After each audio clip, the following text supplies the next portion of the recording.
Hero Alam, আপনি আসলে কাকে ভালোবাসেন? আসলে আপনি কাউকেই ভালোবাসেন না। হিরো আলমকে আমি চাই না, কিন্তু ও যে অন্যায় করেছে তার শাস্তি আমি দিতে চাই। আমার কথা হচ্ছে, আমি কাউকে কিছু বলতে যাই না, কিন্তু কেউ যদি আমার পেছনে লাগে তাকে আমি ছেড়েও দেই না।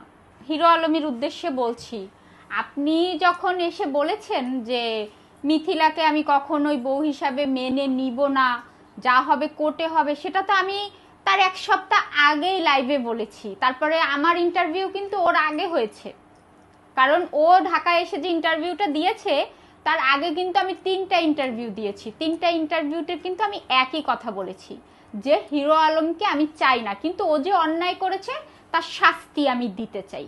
ইতির কথা বলুক, রিয়া, এগুলো আমার দেখার দরকার নেই। সে আমার সাথে যেটা করেছে সেটা প্রমাণিত, আর সেটা মামলা তো আর প্রমাণ ছাড়া কোর্টে দেওয়া যায় না। আর আমার তদন্ত অলমোস্ট ডান।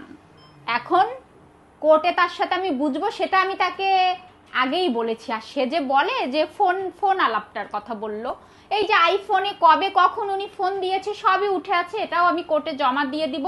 কারণ উনি যে বারবার মিথ্যাচার করছে। আমার কথা হচ্ছে, আমি কাউকে কিছু বলতে যাই না, কিন্তু কেউ যদি আমার পেছনে লাগে তাকে আমি ছেড়েও দেই না। সে বলছে যে আমি বগুড়ার বাড়িতে থাকতে সে নাকি একবারও যায়নি।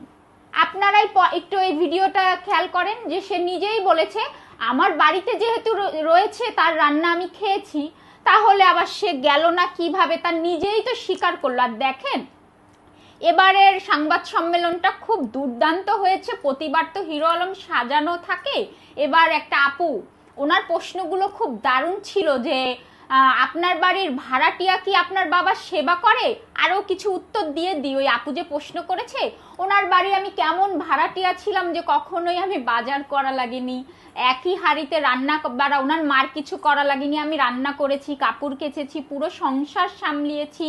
তার বাবাকে ছাড়া আমি গেটের সামনে পর্যন্ত তার ফ্যামিলি মেম্বার ছাড়া আমি যেতে পারিনি, পুরো বউর মতো আমি ছিলাম। ওদিকে উনি আমাকে ভাড়াটিয়া বলছে। আর বাংলাদেশে কি আর কোনো বাড়ি ছিল না যে ঢাকা থেকে, মহানগর থেকে?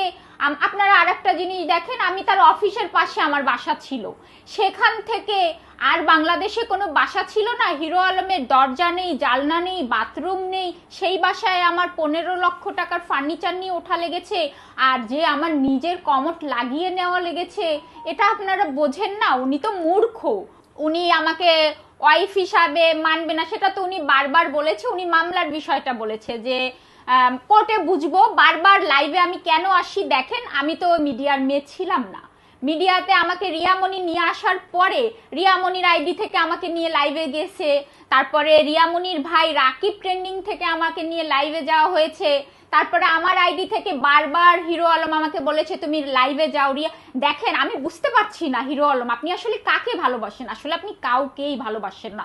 আপনার সাথে রিয়ামণির সাথে সব মিট হওয়ার পরে মিথিলার সাথে আপনি কন্টিনিউ যোগাযোগ রেখে রিয়ামণির সাথে ঝগড়া হলেই মিথিলাকে দিয়ে আপনি লাইভ করান, আপনার আইডিতে সেটা শেয়ার পর্যন্ত দিয়েছেন। এখন আপনি আবার বলছেন হ্যাঁ আপনারা আমাকে নিয়ে উল্টাপাল্টা বলবেন, আমি যখন তখন তো অবশ্যই লাইভে যাব। আমি তো এই লাইফটা আমি বুঝতাম না, আপনারাই তো আমাকে শিখিয়েছেন। ওই যে কথা আছে না, পরের জন্য কুয়া খুঁজলে সেই কুয়া নিজেরই পড়তে হয়। হিরো আলম আর রিয়ামণি, তোমরা দুইজনের জন্য কুয়া খুঁজেছিলে, সেই কুয়া এখন তোমরাই পড়ছো, তোমরাই আমাকে লাইভ দেখিয়েছো। এর বিরুদ্ধে কথা রিয়ামণি আমাকে শিখিয়ে দিয়েছে, রিয়ামণির ভাই, যে হিরো আলমের বিপক্ষে কথা বলেছি।